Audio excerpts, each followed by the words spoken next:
The time is 5:02 this morning. Authorities in Texas search for survivors, though many are feared dead after a massive explosion at a fertilizer plant. That blast leveled nearby buildings, including a nursing home, trapping people in the rubble. At least 200 people are injured. Officials confirm there are fatalities. They just don't know how many. Brooke Moore has been following the developments all night. She joins us live with the breaking details. Brooke? Obviously, this situation is changing by the minute, but I can tell you we are talking about a blast so strong many people actually thought it was an earthquake. The video coming out of West Texas this morning shows just how unbelievable the explosion at this fertilizer plant was. Take a look at one man's point of view caught on cell phone video. Nope. Are you serious? Yeah. This blast leaves more than 100 people injured and some dead, though officials refuse to put a number on it at this hour. Last night, firefighters were already on the scene, as well as EMS personnel, when the explosion happened. As many as 75 buildings, including homes, a middle school, and a nursing home, were damaged or destroyed. A triage center was established at a local school, but was later evacuated out of fear of a second explosion. Fires started by the blast burned into the early morning. Those fires and possible toxic fumes now preventing emergency workers from searching the rubble. Texas troopers describe what they saw in those moments following this explosion. Massive, just like Iraq, just like the Murray building in Oklahoma City. Same kind of anhydrous exploded, so you can imagine what kind of damage we're looking at.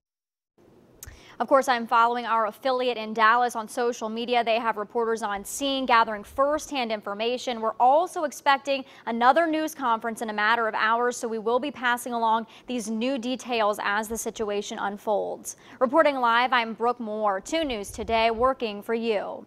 All right, thanks, Brooke, and we will check back in with you later. As Brooke mentioned, hundreds of people are being evacuated because officials are concerned about anhydrous ammonia. Now, that's a pungent gas which is used as a fertilizer. So we did some digging for you, and we found out those fumes can be deadly. Dan Edwards continues. He's live with the dangers that we have uncovered.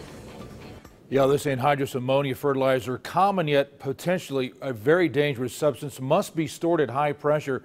Ammonium nitrate, one of the most common fertilizers for farm applications, also a favorite of terrorist bombers, as you may recall, was the key ingredient in the Oklahoma City bombing, which oddly enough occurred 18 years ago tomorrow, as Timothy McVeigh parked a truck full of fertilizer outside the Alfred P. Murrow Federal Building and detonated it, killing 168 people. So you may be wondering, why is it still widely used if it's so dangerous? So we checked into it, and experts at the University of Minnesota say anhydrous ammonia is pretty stable unless you combine it with another substance like fuel oil and a detonation occurs. And once that does happen, the results, explosion, can be devastating, as we've seen in this West Texas plant explosion, registering as a minor earthquake with the USGS. And when exposed to humans, it can cause severe burns if it combines with water in the body, like your eyes, lips, and throat, causing constriction, suffocation, and even death, as it just instantly sucks the moisture out of your body. We've been following our NBC station in nearby Dallas-Fort Worth, and they're reporting survivors are undergoing fertilizer decontamination, where they have to quickly get those fluids back into those exposed bodies. So we'll continue to follow this. Reporting live, Dan Edwards, 2 News Today, working for you.